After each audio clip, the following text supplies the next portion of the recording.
Minha força e vitória é Jesus. Por isso, todo joelho se dobre no céu, na terra e abaixo dela, diante do nome de nosso Senhor. Meu querido irmão e irmã, ao celebrarmos a nossa Páscoa semanal, nos encontramos com o Senhor. Ele vem ao nosso encontro para nos abastecer com a palavra bendita que nos fortalece e com a divina Eucaristia, que é para nós penhor de eternidade.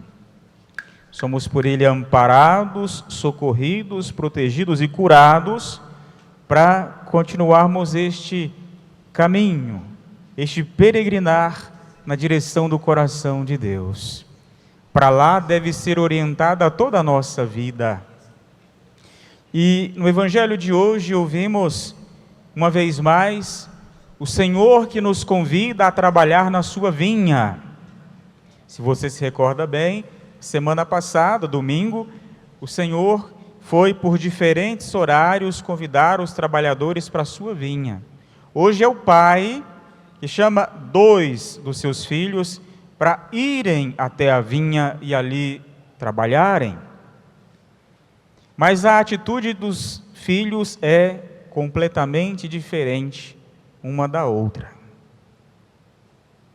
O primeiro é aquele que, diante do convite do pai, fala: não vou. Mas depois, pensando bem, pensando melhor, ele vai. Vai apesar de ter dito não. E o segundo faz o contrário. Pode contar comigo, estarei lá. Mas depois vai-se embora. Não quer saber de se comprometer com o convite que o Senhor fez a ele. Meu querido irmão e irmã, com qual dos 2 filhos você se identifica hoje? Não é há 10 anos atrás, é hoje. Com qual dos 2 você se identifica? Porque o Senhor continua chamando-nos para sua missão. Nós iniciamos um novo mês, exata e precisamente hoje, o mês missionário. E sob a intercessão de Santa Teresinha do Menino Jesus, a padroeira das missões, nós queremos pedir ao Senhor e bom Deus que possamos responder prontamente a Ele, para colaborarmos com a missão dEle por meio da sua igreja. Cristo, Ele chamou para si pessoas, homens e mulheres, que pudessem continuar a sua própria missão. E ainda hoje, essa missão se faz profundamente necessária.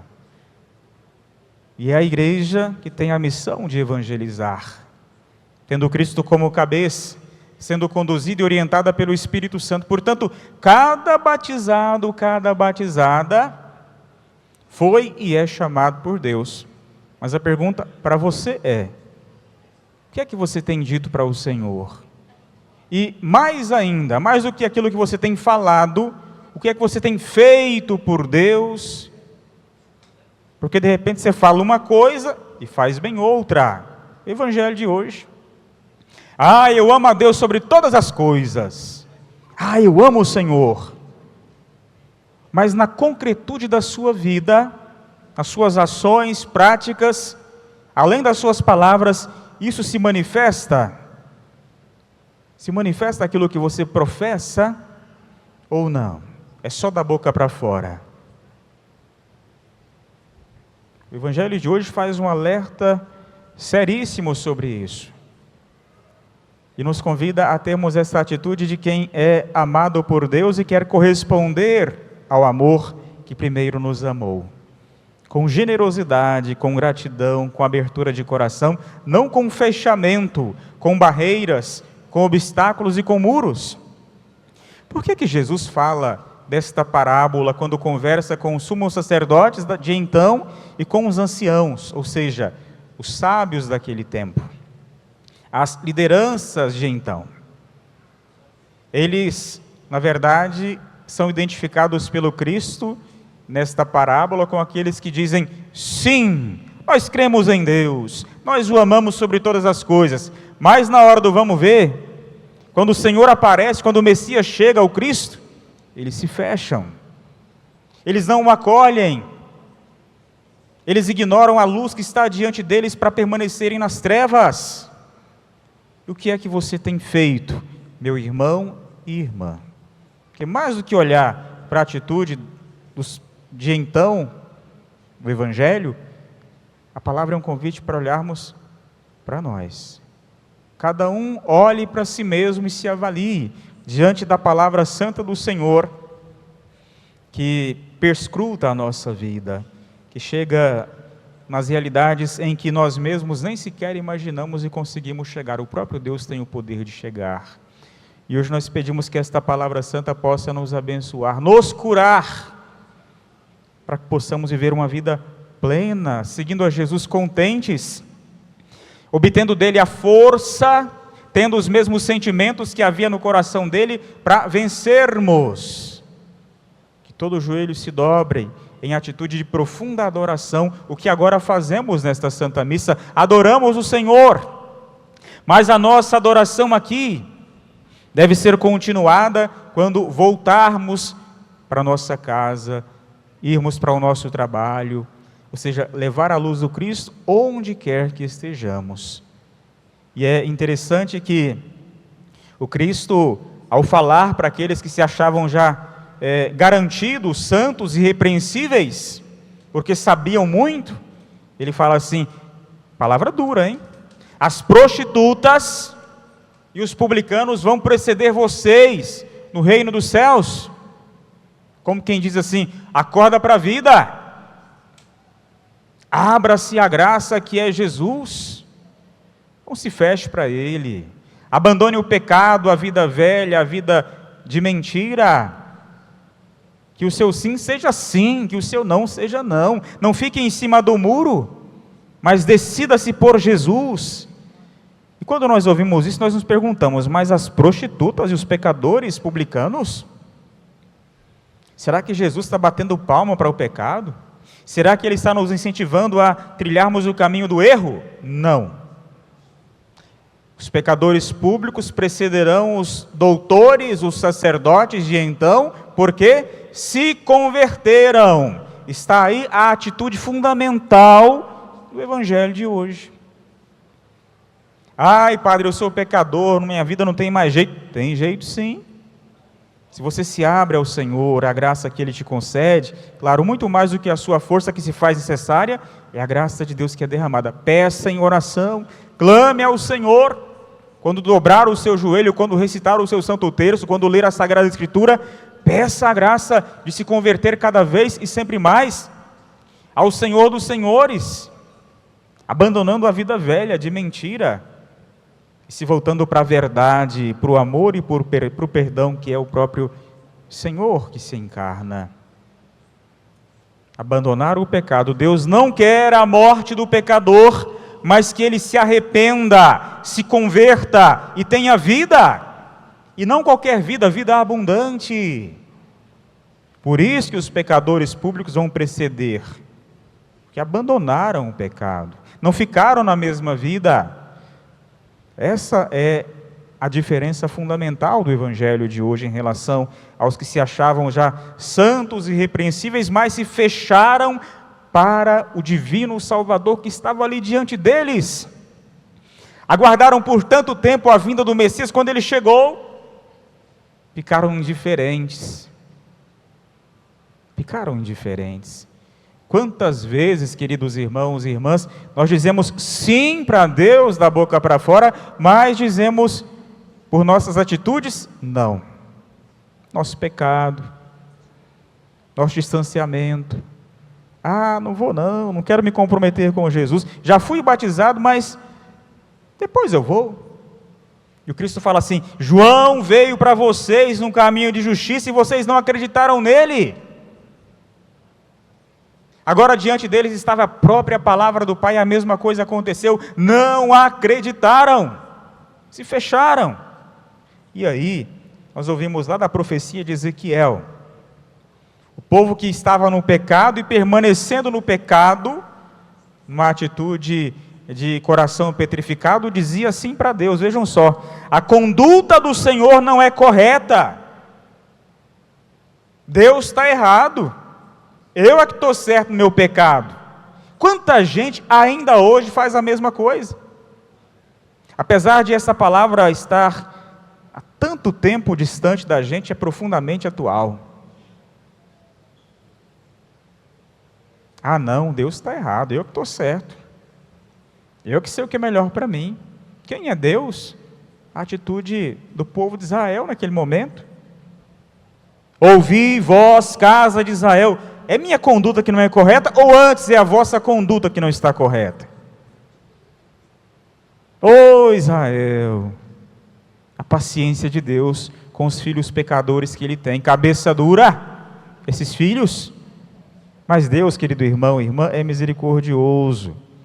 Eu já disse e repito, Ele não quer que a gente permaneça numa vida de erros, de impiedade, de pecado, distantes dEle, não. Ele quer a nossa conversão, a nossa volta para Ele, e Ele vai insistir nisso. Ele nos ama apesar de nossos pecados. Ele quer a nossa vida plena, feliz e eterna em Jesus. Daí a profecia diz assim para nós: quando um justo se desvia da justiça, pratica o mal e morre. Depois ele fala: quando o ímpio, um pecador, se arrepende da maldade, observa o direito e a justiça, ou seja, a lei divina, conserva a própria vida. E por vida aqui, entenda a vida eterna, que essa vida biológica será tirada, ela é finita. Mas quando perseveramos no amor de Deus, sou pecador, mas busco a misericórdia, me arrependo, me converto, emendo de vida, mudo a minha prática, a minha rota, a minha orientação existencial para o Cristo, aí sim eu recebo esta vida de que fala a palavra, vida eterna. Arrependendo-se de todos os seus pecados, com certeza viverá e não morrerá. Vida eterna no coração de Deus. Como é que eu posso dizer sim para Deus que me convida? Como é que eu posso trilhar este caminho de eternidade? Aí vem São Paulo e fala assim do Cristo, que sendo Deus, Ele se esvaziou, se aniquilou, se rebaixou, para vir ao nosso encontro. Sendo de condição divina, Ele se fez homem, para nos elevar até o céu. Aí conclui o apóstolo: tende em vós o mesmo sentimento de Cristo. É preciso verificarmos quais sentimentos têm povoado o nosso coração. Sentimentos bons, cristãos, de Deus? Ou nós temos alimentado em nós as feras da maldade, do ódio, do rancor, do ressentimento, da inveja, daquilo que não é do Senhor? O que é que você tem nutrido aí no seu interior? Aquilo que você alimenta vai crescendo, viu? Se você alimenta a sua fera interior, ela se agiganta e pode devorar você. Então nós somos chamados a alimentar em nós o bem, os mesmos sentimentos de Cristo. Diz o apóstolo São Paulo, né? Ele fala assim, bem lá no princípio da segunda leitura, em relação aos sentimentos de Cristo. Versículo 3, ele falando à comunidade de Filipos, aos filipenses, a comunidade cristã, a igreja, ele fala assim: não façais por competição ou vanglória nada do que fizerem, mas com humildade cada um julgue que o outro é mais importante, para não pisar no outro, para não maltratar o outro. A humildade do Cristo que se esvazia. Do que nós precisamos nos esvaziar? Quais pesos têm de fato atrapalhado a nossa vida de ser plena? O que é que nós precisamos arrancar do nosso coração como erva daninha para uma vida mais feliz, equilibrada, sustentada pela graça e pelo amor de Deus? O que precisamos fazer? A palavra vai dando respostas muito claras. Muito claras. Não se trata de ter uma medida além, né? O ego super exaltado, e nem aquém.